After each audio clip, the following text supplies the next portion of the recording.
दुख और तकलीफ इस बात की है कि मैं अगर हिसार में आऊं और आपसे ये कहूं कि मुझे हिसार के किसी म्युनिसिपल स्कूल में चपरासी बना दो, तो आप कहोगे राजीव भाई आपकी क्वालिफिकेशन क्या है, और मैं कहूं मेरी कोई क्वालिफिकेशन नहीं है, तो आप मुझे म्युनिसिपल स्कूल का चपरासी भी नहीं बनाओगे। और कल को मैं हरियाणा का चीफ मिनिस्टर बन के आ गया, तब क्या करोगे?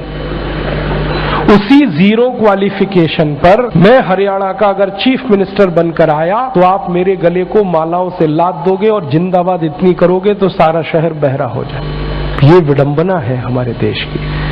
जिस व्यक्ति को मिनिमम क्वालिफिकेशन के आधार पर किसी स्कूल का चपरासी नहीं बनाया जा सकता, वो व्यक्ति मुख्यमंत्री हो सकता है, राज्यपाल हो सकता है, प्रधानमंत्री हो सकता है, राष्ट्रपति हो सकता है। विडंबना इस देश की पता है क्या है? जिस व्यक्ति ने जिंदगी में कभी खेत में हल नहीं जोता वो कृषि मंत्री। सालों साल इस देश में शिक्षा मंत्री ऐसे लोग रहे जो कभी स्कूल नहीं गए पढ़ने के लिए। मैं बस नाम नहीं ले रहा हूं, बाकी आपको सब पता है। इस देश में एक व्यक्ति ने जिंदगी में कभी चाय की दुकान नहीं चलाई, वो देश का वर्षों वर्षों वाणिज्य मंत्री रहा जिसने दुकान नहीं चलाई कभी।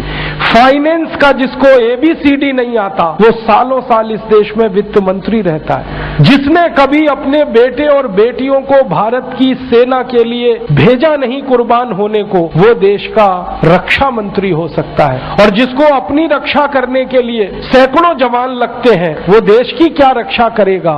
सोचो आप। जिस व्यक्ति को जिंदगी में कभी विज्ञान और तकनीकी का अंतर पता नहीं है वो साइंस और टेक्नोलॉजी का मंत्री हो सकता है, और जिसको इनमें से कुछ भी पता नहीं है वो प्रधानमंत्री हो सकता है। इससे ये विडंबना है हमारे देश की।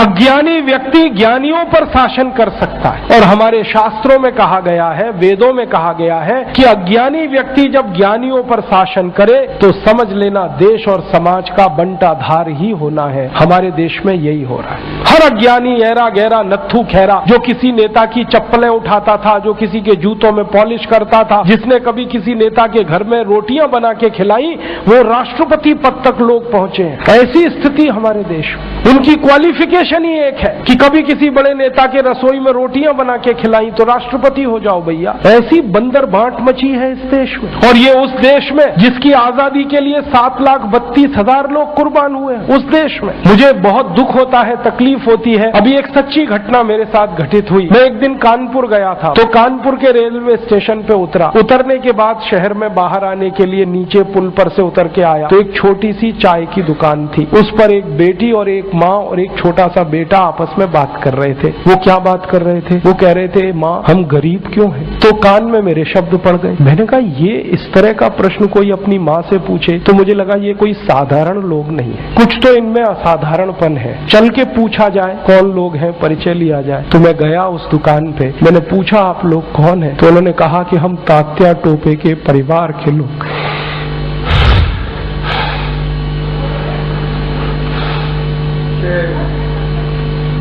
हमारे देश में तात्या टोपे के परिवार के लोगों को चाय बेचनी पड़ी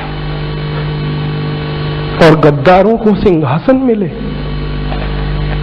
ऐसा ये देश हो गया। जिन लोगों ने तात्या टोपे को मरवाया था वो इस देश में मुख्यमंत्री रह चुके हैं, आपको मालूम है। और एक एक राज्य के नहीं, 2-2 राज्य के मुख्यमंत्री रह चुके हैं। तात्या टोपे का गुप्त पता जिन गद्दारों ने अंग्रेजों को बताया था, उस खानदान के कई लोग इस देश में मंत्री रह चुके हैं। झांसी की रानी लक्ष्मीबाई को जिन्होंने मरवाया था वो इस देश में मंत्री रह चुके हैं। और तात्या टोपे जिन्होंने जवानी लगा दी देश के लिए, उनके परिवार के लोग चाय बेच रहे हैं। ये देश है और ये अब बर्दाश्त नहीं होता, और ये बर्दाश्त होना भी नहीं चाहिए किसी को।